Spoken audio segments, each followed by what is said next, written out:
They said, sure. As a matter of fact, you can climb on it if you want. So I got up to the engine, and then something really unusual about the engine, other than the design, the alloys itself, just the sheen and color, looked like iridescent color, like when you hold a CD disc to the sun and you see the rainbow. Imagine those kind of colors covering this entire engine and glowing like that. It's really pretty. The color of the engine was unlike any metal or alloy I was ever familiar with. And when I walked to the engine, there was a shadow on the engine. Now, I just told you that rooms were built where you couldn't have shadows. When I stuck my arm out to it, there was a shadow on the engine, but right on the table, there was no shadow. So it's not a light casting the shadow on the engine. The engine is picking up radiation off my body. So I back away from it, the shadow dissipates. When I walk back up, it's back on.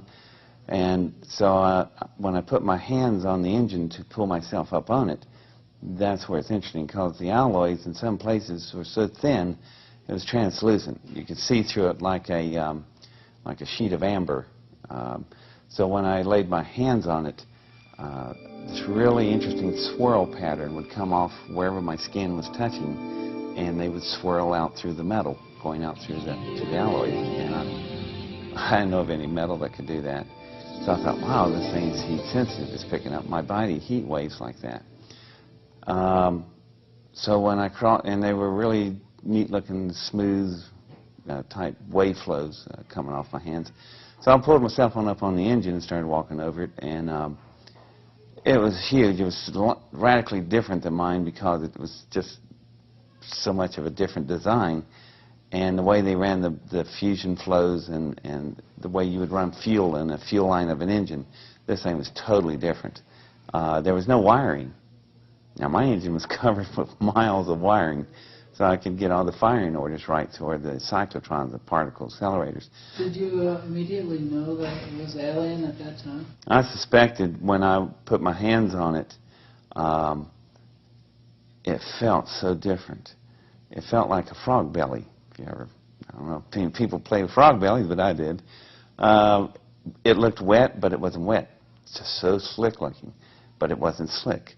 And it was just amazing, but also had such a texture, and as soon as you touched it, it was cold in the air-conditioned well in the facility, but the minute you touched the metal, it became your temperature instantly. I don't know of any alloys that can do that. So I started going, oh, this may not be from around here.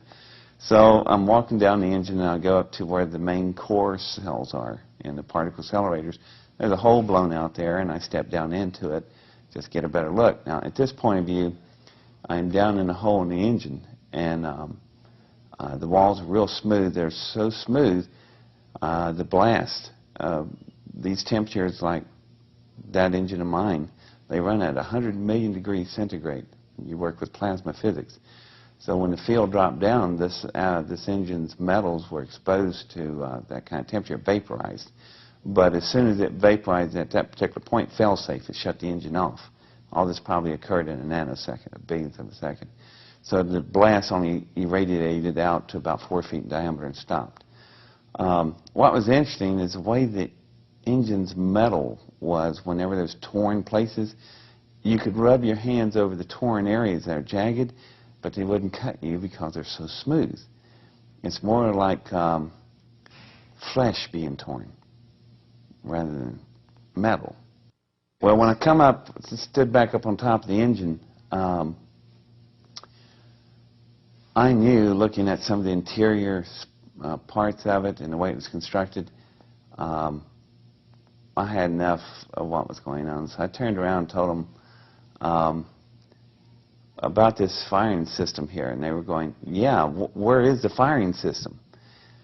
And I started to tell them that because I finally figured out what this thing was doing. But then I said, well, why am I telling you about your own firing system if all this is yours, and you got, this isn't from here, is it? Matter of fact, it ain't from around the area, is it, boys? And they started getting upset. I said, let's do some assumptions. This is an engine. I'm assuming it came out of a craft, a big one, by the size proportional differences. probably 300 feet plus, you know, the length of a football field. Well, therefore, it's got occupants. What in God's name have you done with them? Well, that was the wrong thing to say, because they are up on the engine coming after me, and it's time to leave. Well, when I bend down to get off the engine, I put my hands back on the engine. Something interesting. Instead of the nice, smooth wave lines, they would now look like small tornadoes coming off all my fingertips, moving through the metal. And I pulled my hands back, put them back on. There they were, but they were starting to calm down a little bit. And then I realized what this thing was. They grabbed hold of me, the Air Force guys did. We got back in the golf cart and we were riding back up to the surface. And I was sitting there thinking, I just realized what this engine is. It's a symbiotic engine. The engine is alive. It is an engine that's capable. The reason they couldn't figure out the firing order is that the tubing that was cascading all over its body looked like the same pattern you would have from a brainstem of a neurosynaptic ordering firing order. So what's happening is when the pilots sit down in their seats, their thought waves drive the engine. When I first touched the engine, I was curious and awed by it. The wavelengths were smooth off my fingers. When I was getting off down from it, I was totally angry. The engine was not picking up radiation heat waves. It was picking up mental thought energy. That engine is capable of a symbiotic relationship with the pilots. Did you tell them that? I didn't tell them squat. That's why they couldn't figure out the firing order. They said there was no wiring or circuitry. No, the pilots' brains are the wiring and the circuitry. The engine needs them in order to do all of its functions. In return, the pilots know exactly what the engine feels and how the spacecraft feels. The entire craft is probably symbiotic. Now, before you sit there and blow this off like it's just a bunch of science fiction, let me bring you up to date here to current events. I just left Princeton University. There's a Dr. John up there, Robert John, and he runs the Pear Research Institute.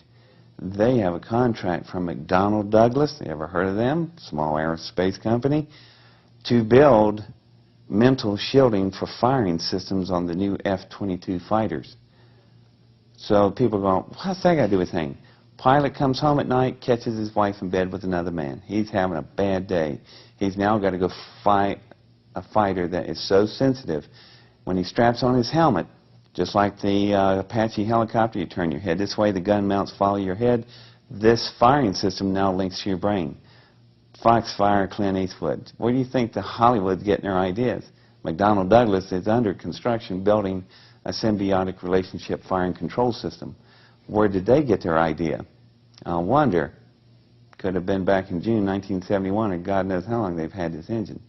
However, it's reality. We have symbiotic engines in aeronautics. We're moving into that area right now with the F-22 and beyond, with our future fighters. So, which is science fiction, which is science fact? Where does it start and end? You can't tell anymore. When we got back up to the surface on the golf carts, there was another problem developing. I already knew that if they could hold this kind of information back, there's a lot of other things.